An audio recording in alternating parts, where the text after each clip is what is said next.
Hey y'all, it's Becky Raisler. I have Becky's Journals at Instagram and on YouTube. And on Facebook, I'm just Rebecca Raisler nowadays. Today I'm going to show you two really easy fabric covered journal covers, how to make the journal covers. I'm not going to show you how to put the whole thing together, but here's an example. These were both made with packaging and like from the grocery store packaging, and today I'm making both of these were made out of a cut down cereal box. I found that these cereal boxes are a good strength for me making these journal covers, and keep something out of the landfill anyway. They're both about, this one's about 8 inches by 6 inches, and this one's about 7.5 inches by 5.5 inches is how this one came out. The only difference between the two, besides a little bit on the size, is that this is a 3-signature journal, and they're both hardcover.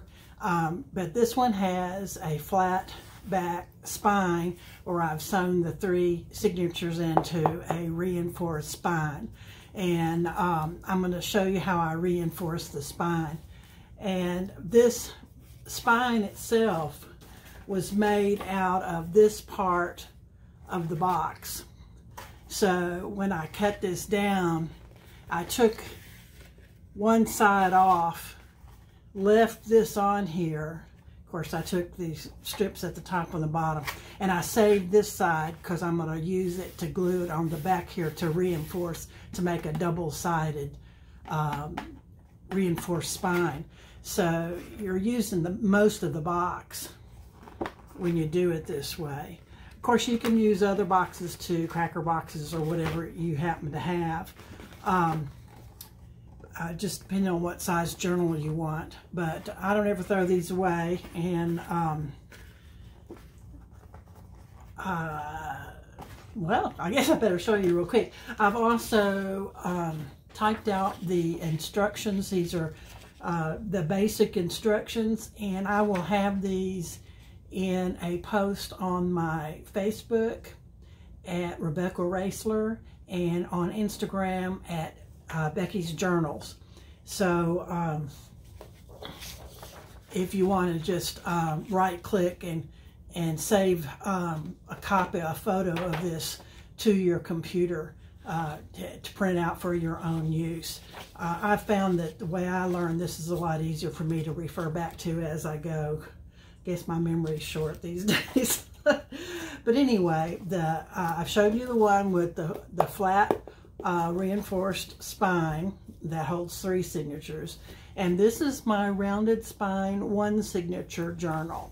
You can see there is just 1 signature with a rounded spine sewn in with the pamphlet stitch there, and this one the holes are in the back to run the ribbon through and tie in the front, and this one the grommet holes are in the front on either side, and I just wrap it around and tie it right here. But I don't ever put the ties on until I'm completely done, but putting the holes in is part of making the cover. So I'm going to show you how to make fabric covered journal covers super easy. All right. First thing we're going to do is we're going to cut this cardboard packaging down to size. And I usually, like I said, cut this section off and save it, and then just trim this down, and then I'll use whatever width of this part is right here as the width of my spine for the hardback 3-signature journal. For the 1-signature journal, I'm just cutting out this part right here, just one side. So you could actually make 2 1-signature journals out of one of these boxes, because you're just using this part of the box right here. So That's all you need. Okay, the next thing you're going to do is you're going to cut your fabric so it fits about 1 inch to 1.5 inches larger than your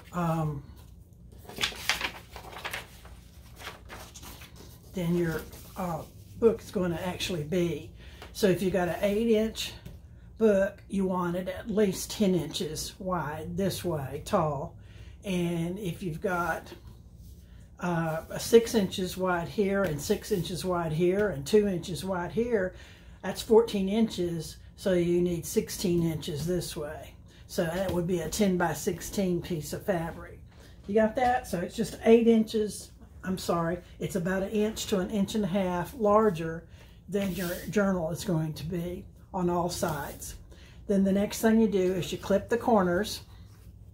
That makes it a lot easier to fold the corners in when you glue the fabric down.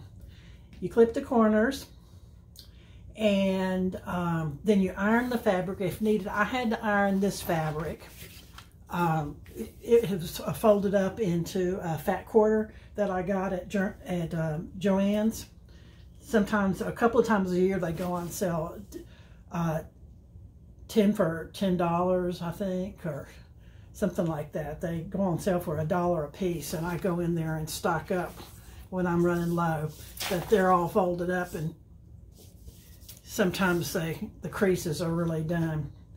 Then I'm going to take my Fabri-Tac glue, and I always use Fabri-Tac glue, and I have a smaller one since I have arthritis in my hands and some mobility issues. It's a lot easier for me to work with this smaller one, but I glue the colored side to the back of the fabric. I just find that's a lot easier for me to work with, and I have already made sure that it doesn't show through real bad. It can show through a little bit because I'm going to put some extra decoration.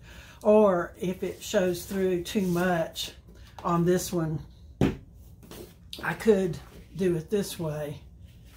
Then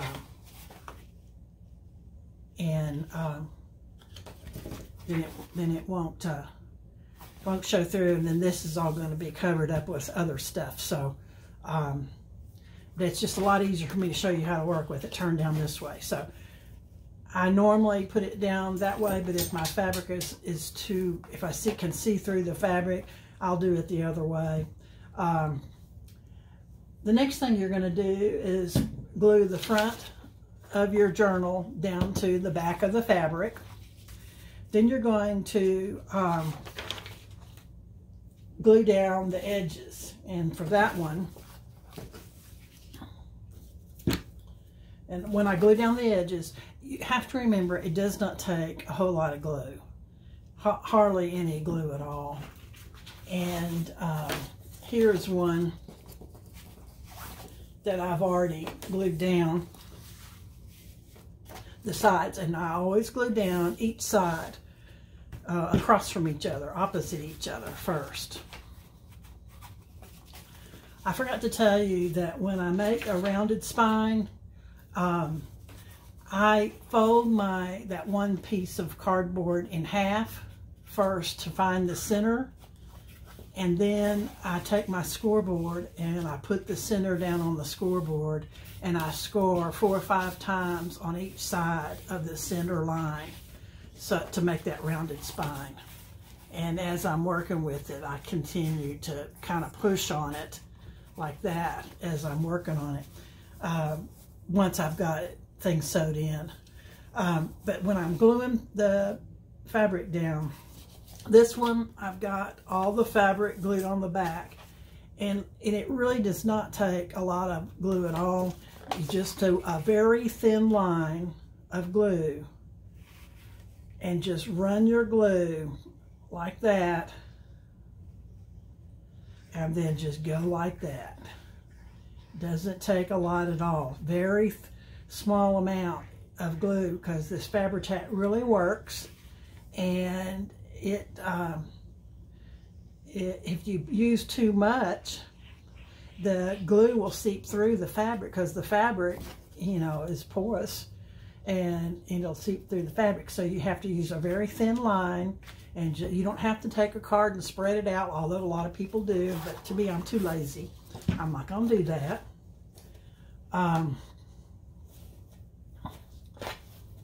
So all I did here was I pulled this up, I worked with it this way, and I put my glue down in a very thin line, and I bended it up and pushed, kind of pushed on it and pushed it down. And if any of your fabric, if any of your glue starts to come through while it's still wet, you can rub it off. It kind of rubs right up. Then once I've got this side glued down, I do a little clip right here with my scissors.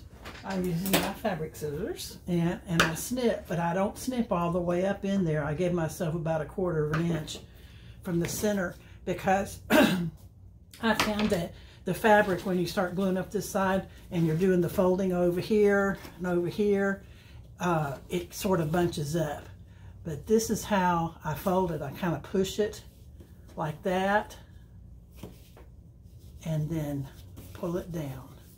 And this way, if it's clipped in the center right there, you can do one little section at a time and glue all that down. Okay?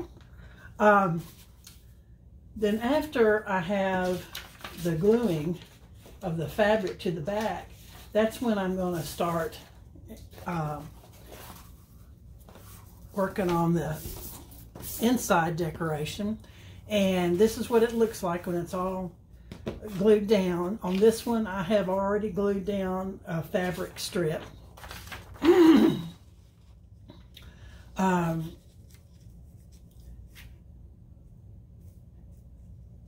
I've cut my cardstock to fit the inside front cover,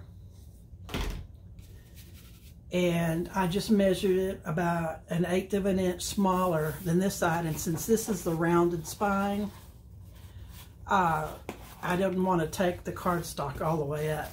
I took it right up to the area where before I started the scoring of there. Once I've got both of my cardstocks cut to fit, glued down, and if I've not done it already, I will go ahead and cut a fabric strip to fit over here like that, and that helps to reinforce the spine. In this case, I decided, for this particular one, I decided that I was going to glue it down first. So I did not use my Tyvek on this because I'm using the fabric, and it's only one signature and it won't pull. But I'm going to glue down both of the cardstock sides, and then I'm going to cover up this center part with a piece of lace like that, and I'll glue all that down. Now, one thing I wanted to tell you about reinforcing spines is when you've got it like this and it's one signature, a piece of fabric and then a piece of lace over it is going to be enough to reinforce the spine for one signature. On the larger one that has the flat back, I'm going to use Tyvek to reinforce this spine. And I'm going to do that. And the reason I'm using this Tyvek is because I want to reinforce both of these places where the fold is. I want to reinforce the folded edges. This Tyvek is made from a United States Priority Mail envelope, and it is kind of plasticky type feeling paper. It's not paper, and it's not fabric. It's Tyvek, so that's all I can say. You can buy Tyvek, but I'm going to use this to reinforce the spine. And then I will take once I've got both sides down, wrong ones,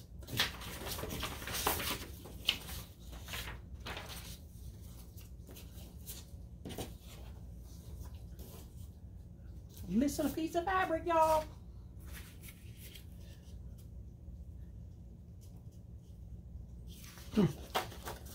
This is the, oh, no wonder it's bigger. I will use this to go on top of that, like this. My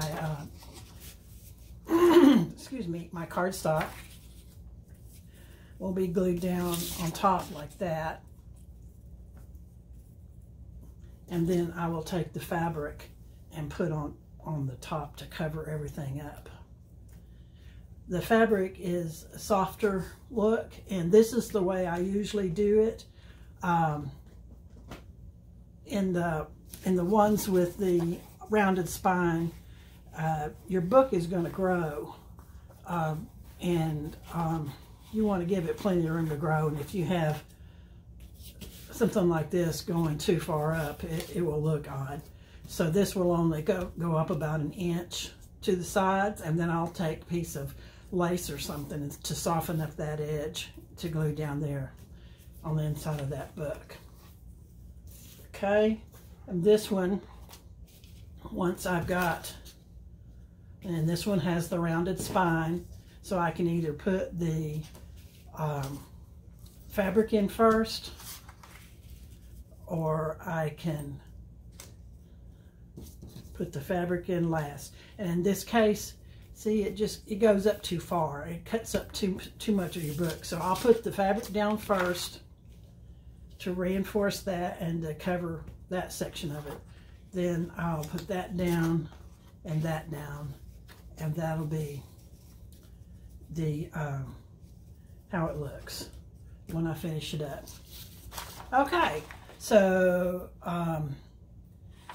after this is all done, the next thing to do is, all you have to do at this point is decorate your front, and then you need to make your holes for your closure. Whether you're going to make your closure, you have to figure out what type of closure you're going to make. Whether you're going to do holes, and not in this one signature, I always do the holes in the back so I can tie it on, tie it around, and tie the bow in the front.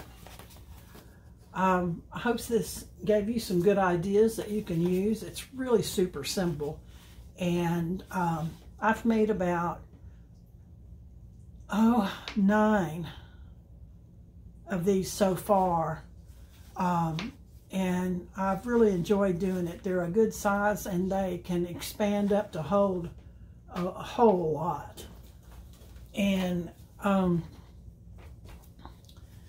they're a lot of fun. And I think that if you're still with me at this point, I think I'm telling you that one of these days I am going to have both. I have all these one signature journals for sale.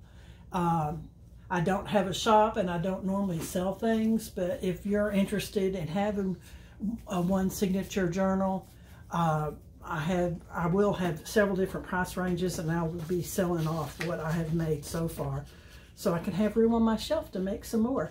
So direct message me on Instagram or Facebook if you're interested. That's at Becky's Journals on Instagram, and Rebecca Raisler on Facebook. And just direct message me if you're interested in having one of these.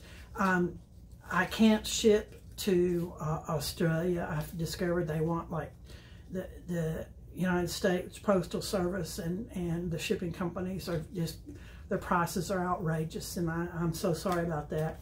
But the shipping is quite a lot these days. But I will make the journals very inexpensive.